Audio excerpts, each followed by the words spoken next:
khinh thật lấp là tại bữa ban phân cái này này đấy kìa này lộ bữa chăm lúc chợ bó đã có gì mà hở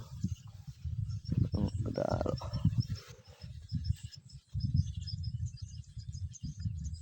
nó đã như tụi mình tên tụi nó cười đầy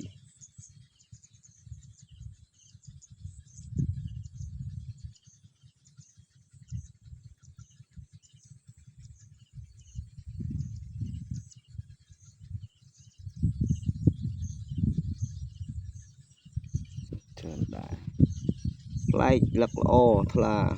đam thọc tại vừa bị từ bạch cung ở sơn nhâm phong ở sở đại lúc ấy là hào